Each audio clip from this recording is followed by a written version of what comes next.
If you have a STEM interested daughter, someone who wants a career in STEM, you might be a little concerned because you realize that while we've come a long way, we still have a ways to go. And you don't want to see your daughter deal with unique, unfair challenges. Well, I'm inviting a guest back today. She is STEM focused, STEM excited, and she's going to tell you how that you can find the right place for your daughter to set her up for success. She's like, it's all about strategy, that the programs, the majors, the colleges exist to set your daughter out on the right path and to ease your worries. So let's dive back into another great conversation with Jyoti Jain, and she can guide us with ways that can ease your fears and set your daughter up for success.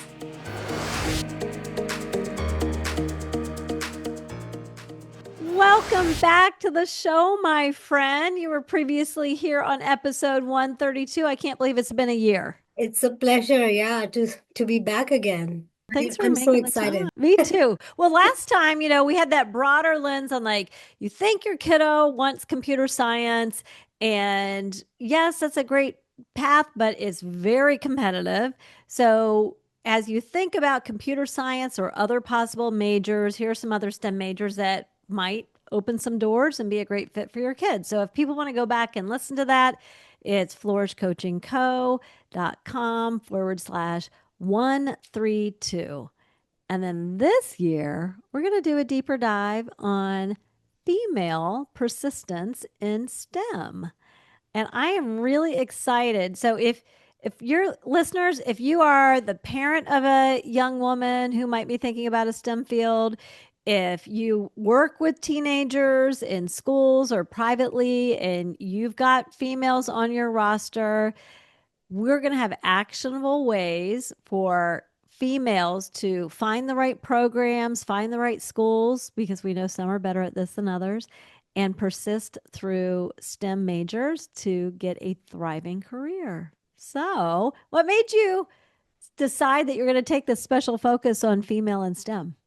I'm curious. Oh my gosh, I'm so glad you asked. So, despite of, making important strides towards gender inclusion, gender inequities in STEM still exist.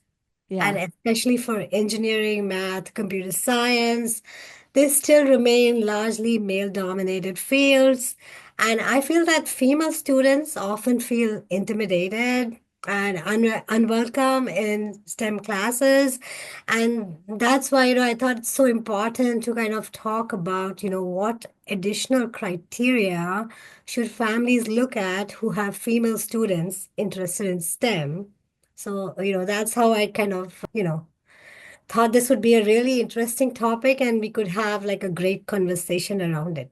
I agree. Do you have, I don't have them, but do you have any stats as far as like what percentage of those in STEM fields in STEM careers are now females? Yeah, so it's now actually better than what it was previously. So it's like around 40%, I would say. But Okay. still, it depends, like from college to college, there's a lot of variation, as you Yeah. would expect. Yeah. Yeah, I've seen I have actually in the past looked up for some of like technical colleges like Georgia Tech or Rose Holman. I had a previous student of mine attend Rose Holman for engineering, and she was far outnumbered by the young men. And then her dating pool, that was great, but she really wanted some more females in there with her, some more peers. So we already mentioned some schools are better at this and not like, let's just start about thinking about like what are the criteria? What do we need to evaluate to know that we've got the right program for our young woman to apply to? So what would you say would be like the biggest difference maker? So I would say that, of course, one size doesn't fit all. So Right. in addition to, looking at criteria for academic programs, for social fit, for geographical preferences, for the kind of four-year experience a student wants, I do look at some extended criteria for women in STEM. So the first thing I would say, the biggest thing would be to look at if the college has faculty and staff are women role models. So that, actually, I had a conversation with the admissions rep at the College of Worcester in Ohio and April Gamble, and she was mentioning that's the absolute number one thing that can make a difference.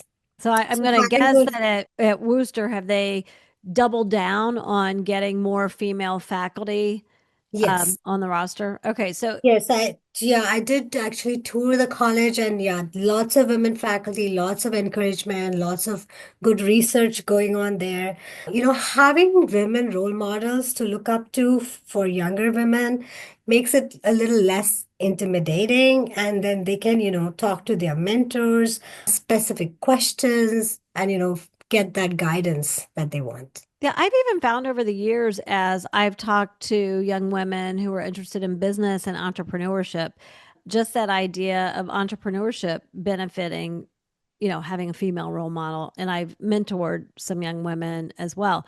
The great part about that tip that you just gave, how many or what's the ratio even men to women on the faculty in the department that you're looking at? That's really easy to find. All we have to do is go over to the college website and they list their professors that they have in each of these majors or each of these schools or divisions. And so it's maybe the easiest piece of criteria to find, super easy, low hanging fruit, and one of the biggest impacts on persistence for females. Yeah, and they can, if they're interested in a specific research topic, they can also look at, whether the faculty there's a woman who's, leading that research that they're really interested in pursuing. And, having that female mentor really adds that extra, touch and that support that they need through their 4 years experience. When I'm also thinking about, we've talked about a lot about college visits in the past. Some universities and colleges are good about getting you a seat in the room to sit in on a class. Usually that's only available to students, not parents, but to also talk to a faculty member. And so don't be afraid to ask. I think, you just made a great point. Like, are these female faculty members doing cutting edge research, or do you find the ratios good, but then you see that all of the great research is being done by the male faculty members? Maybe that's not as great of a fit. I would say ask to sit down. I think about, it was my son, but when we were visiting colleges for computer engineering, we talked to faculty members. We sat in professors' offices, and that gave him a really good taste for, what he was getting into. And he was able to make an informed choice. So, okay, so Yeah. teaching faculty, females researching, look the numbers up, look the information up. If you can't find the research stuff, shoot an email to them, right? Yeah, yeah, always ask. And I think it drives a very important point that there is more than just one stereotype for what a kind of scientist or a researcher or an engineer looks like. And that for me is like the biggest takeaway for women to kind of, okay, we can do this and we are doing this. And there are people Yes. who have done it before us. So, which is kind of, really nice. It is, absolutely. Okay, so and I also want to say real quick when I just said like reach out to the university. If you don't want to reach out to the general admissions office to ask about these really deep dive, you really need to reach out to the point of contact on the engineering department or the math department or the computer science department. There will be contacts listed for those divisions, for those departments. So those will be the ones that'll have the answer, not the general admissions office. Yeah, that's correct. So okay, so we've got the ratio of on the faculty. What else were difference makers in these female persistence? So the other thing I would say is, always look at the male-female ratio in the college, and you can find that out by, a lot of different sites. So there's the College Navigator site you can go to, and you can, just look up that way, or you can, go to the Common Data Set. And you can look at under section, I think B1, they mention about the male-female ratio. So colleges like Harvey Mudd, for example, they really strive for that 50-50 split. University of Michigan, again, strives for that 50-50. But then in addition to that, I would say also look at the institutional priorities. So ask the admissions rep, is it a priority in your institution to kind of, get more women in STEM programs? Is this one of the things that, you're looking at? Right. So that way you kind of get Go the ahead. whole picture. Yeah. Yeah, we talked in episode 123 with Allie Beaumont about institutional priorities. I think that this is a very I don't think, I know that this is a very confusing topic to families, not necessarily us as professionals.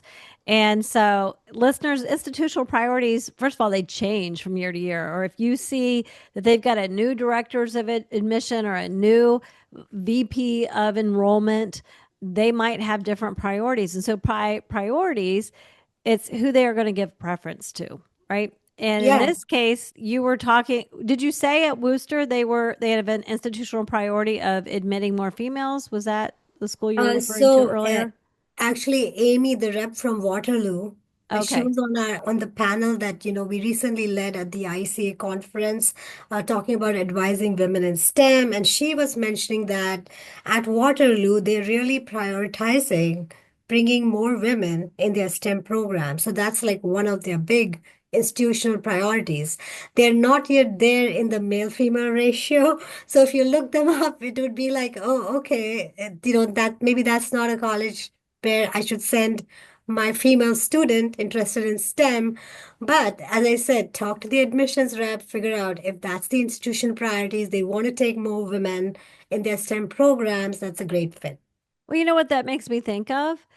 If you're listening and you have a student or you're working with a student who perhaps their GPA or some other factor of their student profile is below the 50th percentile for who got admitted last year, those schools that say, hey, we have an institutional priority, we're not there yet. Like our data, if you look us up, Waterloo's admittedly saying, if you look us up, we are not yet where we aspire to be in how we're supporting females in STEM. However, we have an institutional priority to enroll lots of females, hire lots of females, get this corrected so that we can serve females better. That actually could create an opportunity for a student who might struggle to get into a school that's not focusing on females, but maybe they already hit their stride. Maybe they're already at their aspirational number. So, I mean, that's not a entirely bad news. It's like the good news, bad news, right? Yeah, that's correct. I did want to mention on our website, and I'll put it in the show notes, we do have under our resources tab a video of how to find the College Navigator data. So, yeah, this is something that you and I go on probably at least every week, if not every day of our lives. But this is the education department's data of enrollment, how many kids are graduating in a particular major, and it's easy to find these numbers. So we will link to College Navigator video on your step-by-step how to find this information. Okay, so Fantastic. we've got male female ratio of students. We've got female faculty researching. We've got institutional priorities. Go listen to episode 123, flourishcoachingco.com/123. Allie will tell you how to figure out what the institutional priorities are. And again, don't be afraid to ask the college. It's not a problem. What else have you guys found was a difference maker for the females? So the other thing I would say is look at professional organizations and clubs, specifically supporting women in STEM. So, for example, a lot of colleges, they are partnering with the Association of Women in Sciences, and that mission of that particular, the association is to set women up for success who are trying to pursue those STEM programs. So that would be a great start. For example, lots of colleges have the Society for Women in Engineering, Mm-hmm. the Association for Women in Computing. There are a lot of other clubs as well So, for example, Stanford has the Women in Computer Science Club. So there are places, where women can attend events, they can network, they can meet industry professionals. So I think that's a good place to actually see what is the college doing, whether they have those organizations, those clubs. It was so funny. So many times we have these conversations, and it's like, yes, but how do I find that out? And the advice that you're really giving our families is easy stuff to find out. Now, those clubs, while they might be listed in the major or the division or the college's page, every college has a clubs page too that lists all of the organizations. So, you've got to, people have got to pause and take the time to do the deeper dives to find out the information. It's there. A lot of these clubs I've noticed have their own social media accounts. So a good strategy would be if you find that they have, women in engineering club or computer science or math or whatever it might be, see if they have a social media presence and then begin to follow them. See how active the club is. See what kinds of things they are doing. That's another way to kind of vet these different programs from one another. Yeah, and also the College Finder, the latest edition, the fifth edition by Stephen Antonoff. We all know him. Yep. So that actually lists, which colleges are partnering with We the Association for Women in Sciences. We will link to that book. That book is a handbook that those of us who work with students use all the time. And we're super excited that recently there was a new edition that came out of that book. And it's a fantastic resource. So I will be sure that we link to that in the show notes. Yeah, it Absolutely. also has like women, in computer science, the colleges. It has a list of engineering and women. So there's a lot of different ways that you can actually. I love the book. I just got it a couple of days ago and I was looking at it, and it's a great resource for families as well if they're, looking for those things.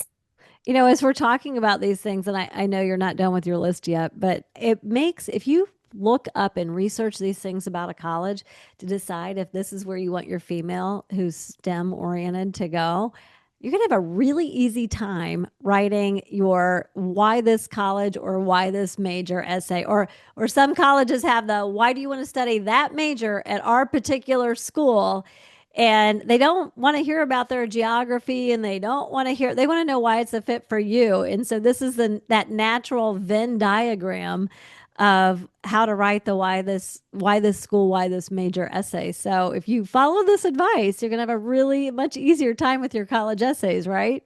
Yes, absolutely. So, okay, anything else on the list?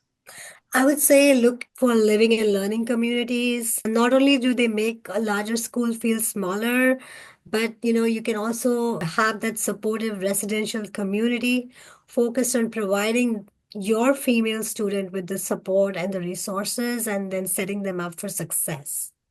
I had a student years ago. She wanted to go into engineering, and her mom didn't think that that was a great fit for her.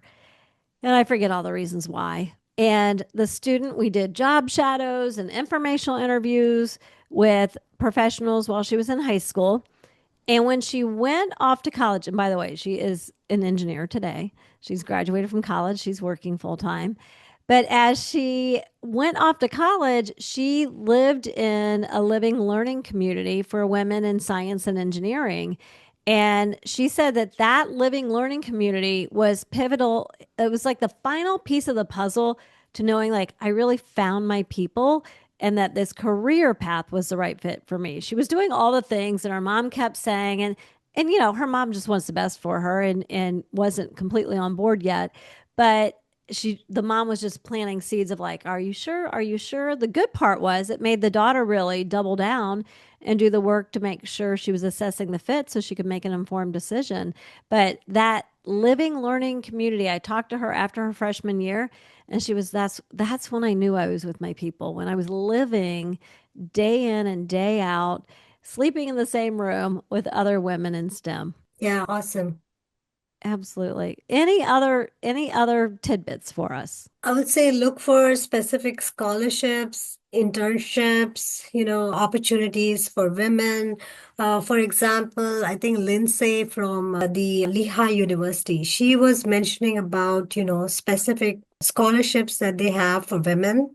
And one of the things she brought up was also the Claire Booth Lewis Research Scholars Program, which is like a 2-year fellowship program for women in engineering. There's also the GAST Women in STEM Merit Scholarship. So, looking for those and getting those opportunities would expand what their college experience looks like and prepare them for careers. I Yeah. think, and it's a great way for them to, have those hands-on experiences. And which brings me back to, just starting early Yeah. starting early with, the elementary middle school level, encouraging these women to participate in hands-on STEM experiences to nurture their curiosity and their love for STEM. I think that makes the biggest difference to set up these women as they go, forward for, future careers in STEM. Fantastic advice. You said start early, and that's starting early with our love for STEM and fostering that and feeding that and opening up opportunities. And I also think as we went through the tips for how to find the right college for your STEM major, where to apply, you've really got to start that college list building early too, because it's going to take time to do all the things that we took and so that we went over today. I mean, so many times students want to just, go to the general admissions talk and do the campus survey or the campus tour and see what the campus is about. But they really should do a, college close up, like the College of Engineering or the College of Arts and Sciences or wherever that major is housed, to do the deeper dive on what they're offering. You're not going to find that out through the general information session. Frankly, I feel like you can skip the general information session, do a tour, and then do the college close up to learn more about what they specifically are offering. Yeah, absolutely. I think many of the colleges, they have the maker space and they give tours to the maker space. So you can go in and look at, how their engineering facilities are, what kind of clubs are participating in the maker space, what kind of, resources do they have for the students, be it like 3D printers or, laser woodworking machines, or what is it about that? And then, trying to align to see, okay, is this a place where I see myself doing these things, and enjoying my time with my peers? Yeah. Well beyond the geography, football team, rah rah, dorms, all of the things, right? You got to Yes. do you've got to do all these pieces if you want to make sure you have the right fit. Well, thank you for coming back again and sharing this. And again, to everybody, you were episode 132 before. So it's, computer science isn't the end all be all. There are other STEM focused majors that might even be a better fit. You talked us through that a year ago. So, of course, we're going to have you back next year. Absolutely. I would love to be back. And just so I have the resource on my website, Oh, that yeah. Go ahead and the mention blog. that. Yeah. Yeah, so there's an Advising Women in STEM blog that I wrote that covers a lot more than what we talked about today. So take a look at that. Lisa, put I'll the put it link in in the as show well. notes. Yep. Yes. It's called Evaluating Criteria for Good Fit Colleges for Women in STEM. We'll for sure put that in there. Okay, so any of our listeners want to get a little bit of your magic in their life and their journey to college, where would they find you? Go to my website, jaincollegeconsulting.com, and then fill out the form and we'll be in touch. Okay, sounds great. And that's JAIN. Yeah. And we will put the link to it in the show notes. Okay, thank you so much. Thank you, Lisa. Always a pleasure being on your podcast. I love Jyoti's enthusiasm about supporting women in STEM. I hope you're feeling more equipped to help your STEM focused daughter navigate college selection.